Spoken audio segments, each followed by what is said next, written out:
Hey everyone, welcome back to How to Write the Future podcast. I'm your host, Beth Barany, and I am a science fiction and fantasy writer, helping writers go from light bulb to polished draft. I also work with creative entrepreneurs to take their business into action and put it into the world and help their audience. And I love running this podcast because at How to Write the Future podcast, I not only get to talk to science fiction and fantasy writers, but I also get to talk to thinkers and people who are helping us expand into maybe a new version of who we want to be. So I believe in the power of the imagination and I believe in the power of creativity. So especially storytellers and writers and all artists, we are such an important job in our culture. And I believe, and here's my motto, that when we vision what is possible for us as humans on this planet, we help make it so. That is my optimism showing. And I just want to welcome to our stage Bailey. Hi, Bailey. Hello. Thank you for having me. I'm so excited to talk to you today. Me too. I am so excited. So, if you could introduce yourself to everyone, that would be awesome. Yeah. So, hi, everybody. I'm Bailey Lang. I am a book coach, editor, and writer. My company is called The Writing Desk, and I work with authors, creatives, academics, entrepreneurs, a little bit of everybody to build sustainable, enjoyable writing practices that take their books from draft to done. Oh, I just love that. From draft to done. Good job. Great little pithy statement there. You're writing for our blog, Writer's Fun Zone, and I'm really intrigued by your topic, habits of mind. And I find that just so attractive. If you could tell us a little bit about what are the habits of mind and why are they important to writers? Yes, such a good question. So often when we think about our writing habits, right, we're thinking about the actual physical act of sitting down to write, right? Like the external sorts of habits that maybe it's happening once a day, maybe it's happening once a week, but it's something you're sitting down and doing physically in some way. And the habits of mind are our thinking patterns, right? It's the things that are happening in our heads kind of all of the time. And those sort of underpin all of our other habits. And so my dissertation research way back when was about these habits of mind, right? So there is this research that came out in 2011 on habits of mind that help writers be successful. And they were specifically looking at post-secondary writers, so college students transitioning out of high school into college. What are the mental habits that help people succeed in writing in this new environment? And the sort of research question that I was pursuing is like, are these habits of mind things that we see show up in successful writers in other places? Are these habits of mind generally true of successful writers? And so I am a big ol' archival research dork. So my research project was looking at, can we find evidence for these habits of mind in the historical record, in the writing of people from the past? And so what I found was, yeah, we do see it. And so part of the work that I do now is really helping writers get a handle on what these habits of mind look like for them in their practices currently. Are these things that they are actively engaging in? Are these things that they could be cultivating more? And just seeing how, like, when you practice some of this stuff, when you really train your brain to think in these specific ways, the payoff for your writing practice can be pretty impressive. It's really cool to see. And when you say payoff, like tangible results, are you talking about? Yeah, people who work on the habits of mind typically find that they have an easier time sitting down to write. They have more ideas, they feel more confident in their writing. All of those things that kind of contribute to feeling blocked, right? And struggling to sit down at the page and write. Some of that starts to alleviate when you focus on these habits of mind, because often the stuff that keeps us from writing is mental before it's anything else, right? We're like, we get in our own way, that the internal critic, all of that kind of stuff can come up. And so working on your habits of mind can really inform the entire rest of your writing practice. Yeah, so important. So, what can writers do, or how can they cultivate strong habits of mind? Maybe you could just tell us one of these habits that you think that or that you've seen having the biggest impact with your clients. Oh my gosh, it's so hard to pick. There are 8 habits of mind that are studied, and so I'll just give you a brief kind of list of what those are, and then I'll talk about one in particular. So the habits of mind are curiosity, openness, engagement, creativity, persistence, responsibility, flexibility, and metacognition. So that's a whole lot of terms. Metacognition is typically the one where people go, huh? I don't know what you're talking about. So that's the one that I want to talk about. It is also one of the ones that I think is foundational to all the rest. So metacognition is the ability to think about your own thinking, which sounds very Inception. But if you are someone who journals, who has a mindfulness meditation practice, who has done breath work, who has any sort of intuitive practice, that's metacognition. You're already doing it. And so if you're thinking that sounds too esoteric and complicated and difficult, it's really not, right? It really is just a matter of being able to notice what is going on mentally. And then you get into a position where you can make decisions about whether you want to continue down that path or do something that is going to intervene. So if you are like me, someone who has anxiety, and you catch yourself like, oh, I am in a spiral right now. I need to go sit outside for a few minutes and do some breath work and like ground myself. It's metacognition that kind of intervenes in that spiral and goes, hey, here's a pattern. We've seen this before. Like, what do we need to do here? So when it comes to writing, metacognition can really help you. If every time you sit down on the page, you're like, oh, this is going to be really hard and I'm not going to produce anything good and am I just wasting my time, etc. You can start to notice those thought patterns and then actively replace them with things that feel more helpful. So that's like metacognition is a really powerful tool to practice with. I love that. And metacognition, I would definitely say, is a big part of the NLP training I received. A huge part. It's all about like noticing. What do you notice? That's a big question we might ask others, but I ask myself too, what do I notice? And so one of my journal prompts for myself is, what's going on here, Beth? Oh, I love that. Because I notice when I get in a spiral, and I've had low-level anxiety, I really noticed it when I started my business 20 years ago. I would just be kind of anxious and I didn't know. And finally I realized, oh, I am like operating on low-level anxiety like all the time. So starting to ask myself, what's going on here? And especially when I'm stuck in the hard parts of writing, like editing, like I am now, and have been for a while, I'm constantly asking myself, what's going on here? Because the meta of editing, from my perspective, is the reason I'm having a hard time is that I'm asking myself to deal with some difficult things in the story itself. The story is asking me to deal with some difficult emotions. And it's totally okay that I might be having a challenging time at that, because there's a reason why I left this part of the editing to the end. Here I am bumping up against it and feeling overwhelmed by it. I'm like, oh, okay. So when I ask myself in my journal sessions before I write and edit, it's, hey, what's going on here? Then I start to recognize the pattern, the habit of mind. Yeah. Oh, I love that. Yeah, that's such a beautiful question. And it really just, it does put you into kind of that observer mode and not being the stuck in the experience mode. And that's the power of that question. It's great. So powerful. So what else should writers know about building a sustainable, enjoyable writing practice? I have a issue of my newsletter about this coming out in a couple weeks. I was just writing about this topic like all morning. One of the big things that I'm always trying to tell people is you have to figure out what works for you, and what works for somebody else may not be what works for you. So if you ever are getting advice from someone and they're like, well, this worked for me, it should work for you too. Just remember that's not necessarily true, right? They don't have your life. They don't have your experiences. They don't have your constraints. They may have the absolute best of intentions, and they may just be really excited that like, hey, this worked for them, right? I'm not saying that people saying that have any bad intentions, but you have to be really discerning about writing advice and be willing to experiment with stuff, right?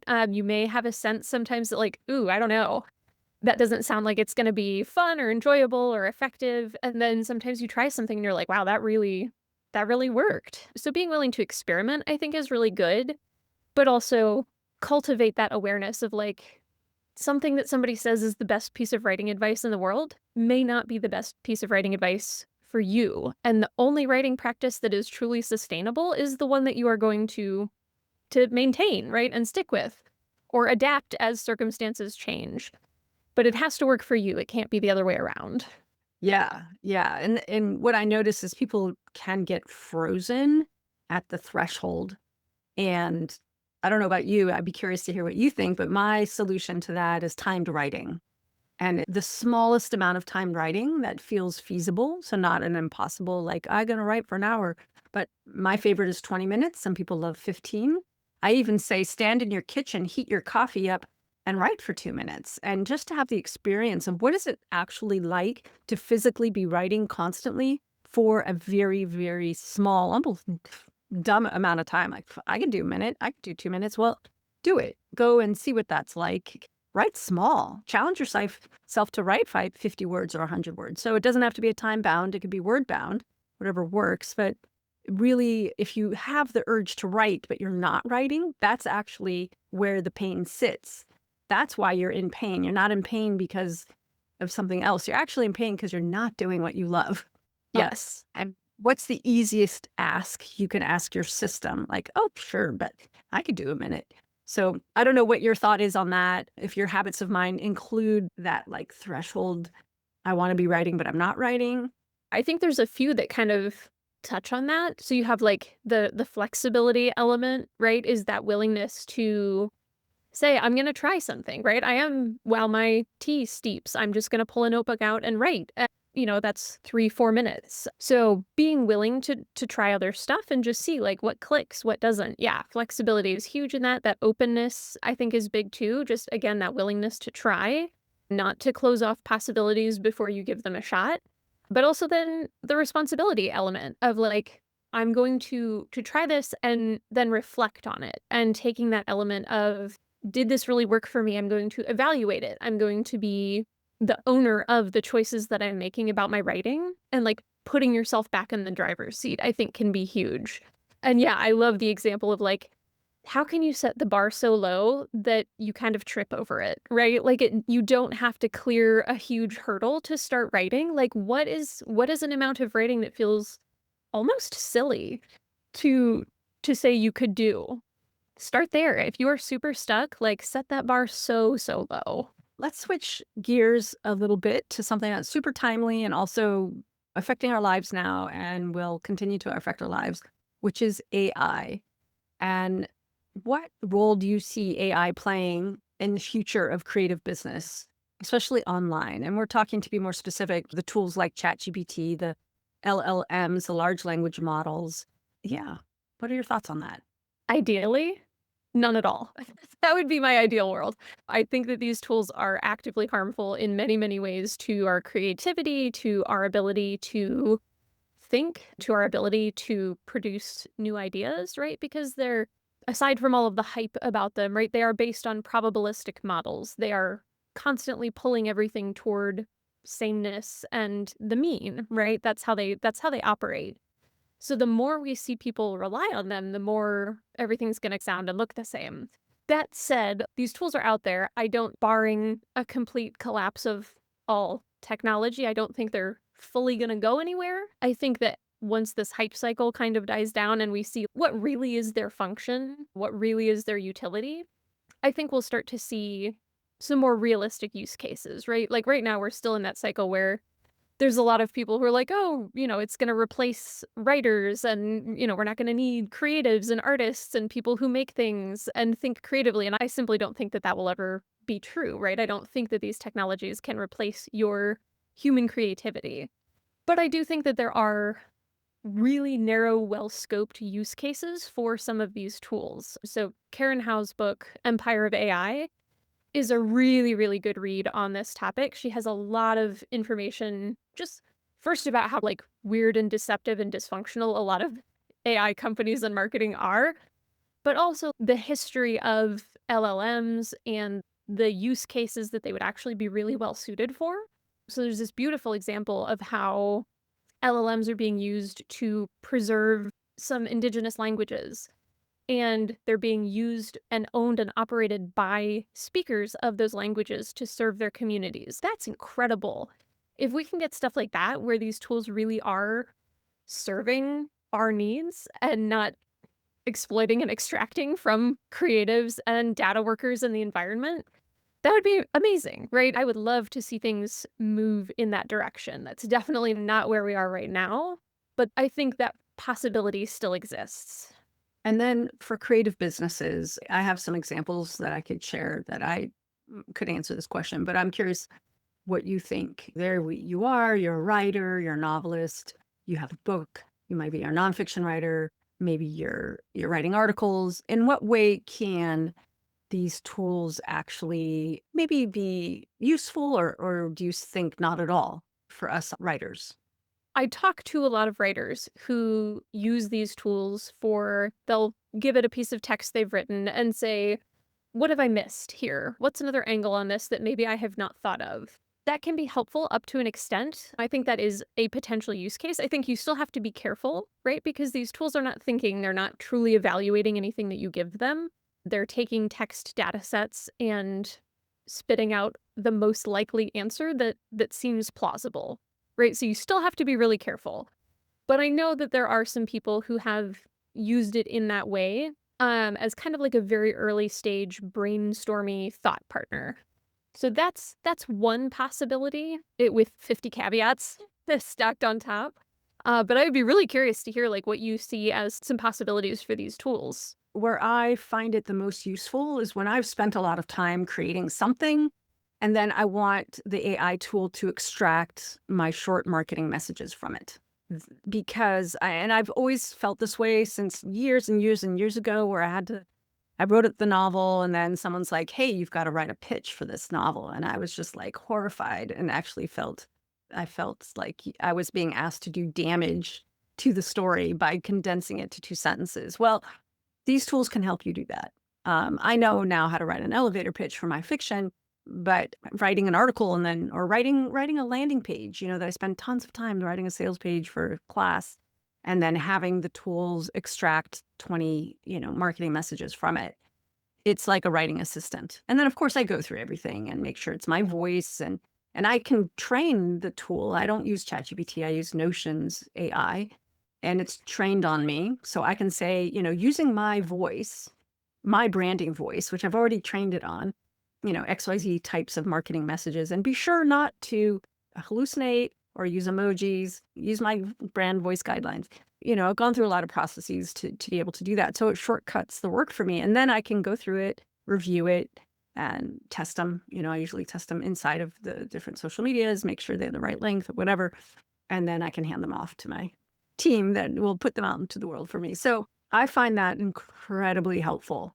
Also, I've used it to write emails, same kind of thing. Like, here's the marketing material I created on my own. Now adapt this to different kinds of emails. And then I've also used it to generate lists of hashtags. Like, here's 10 hashtags. Please generate 20 more for me in this audience for this purpose, for this content. Its strength is that it's pulling from what is already known. Yes. So if you're wanting to address like what is known, what is popular, and you're adapting, maybe you have some unusual content and you're like, well, what is this like that's already there?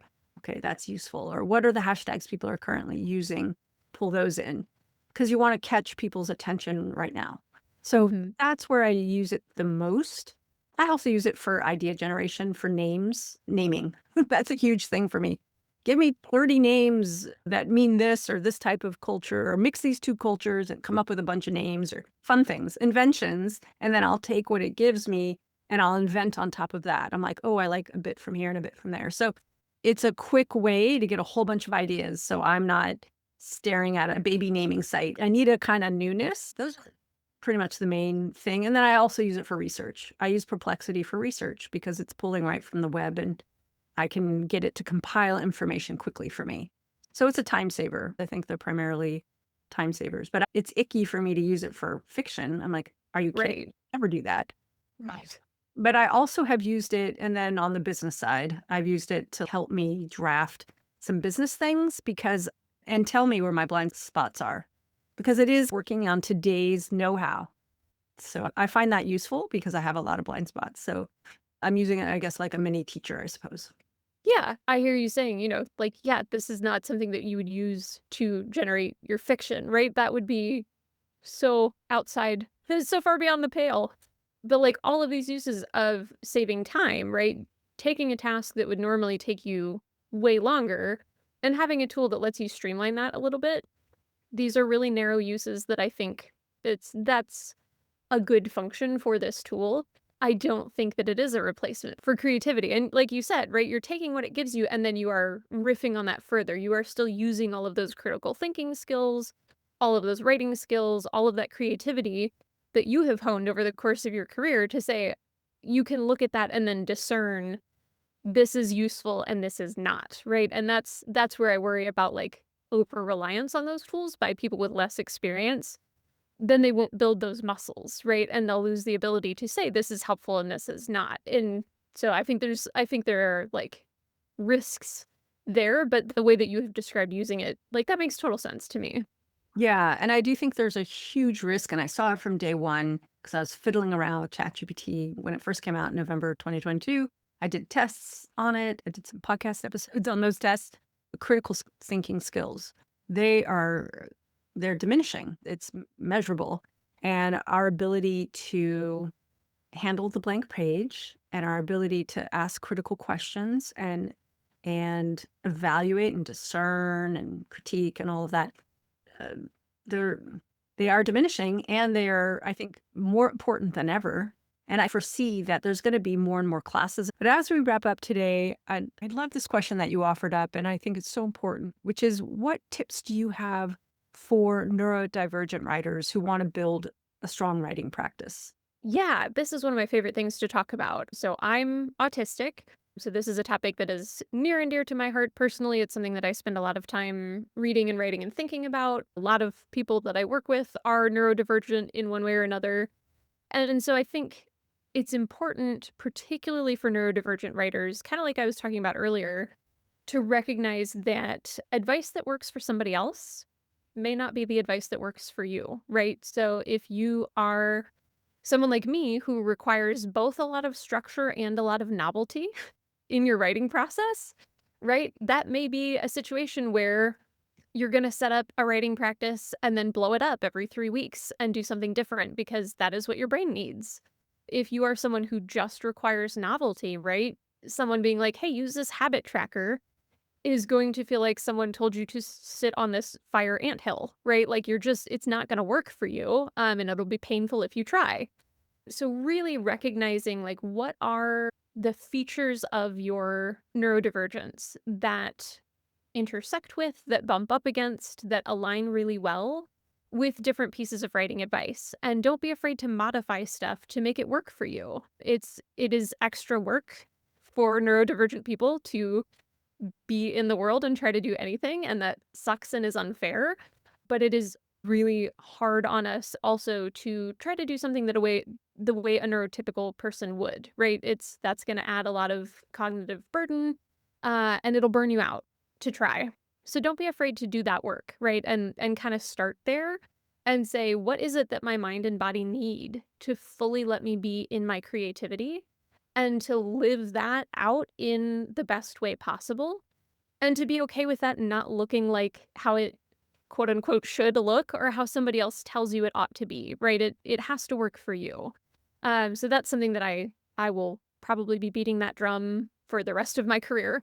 It's like it doesn't have to work for anybody else. It just has to work for you. How do we make space for everybody? How do we all get to be the creators and the storytellers and the thinkers that we are? Yeah. And I would say that's definitely the premise of my work here with the podcast, but also my fiction. It's like, well, why can't we all be supported fully, emotionally, creatively, psychologically, physically? Why is it only some people? And I just call BS on that. That's baloney. We're all human animals. We're all part of the animal kingdom. So even the animals, right? Like we are in the animal kingdom. Let us include that. I like to throw one more question at people toward the end of the podcast, which is, what does it mean for you, this whole notion of to write the future? Oh, it's such a beautiful question. And I really believe that writing is a form of magic. Like storytelling is quite literally magical. You are creating worlds and people and ideas and visions that didn't exist before, and you are bringing those forth into being. And I think similar to your motto, right? Like our ability to imagine these things, to share these ideas with each other, that is how we move forward. That's how we get a future that is better for all of us. We have to have stories. They foster connection, they build empathy, they lighten the load when things are really heavy. If that's not magic, I don't know what is. Oh, I love it, Bailey. Thank you so, so much for being a guest. Thank you for having me. All right, everyone, that's it for this week. Write long and prosper. And that's a wrap.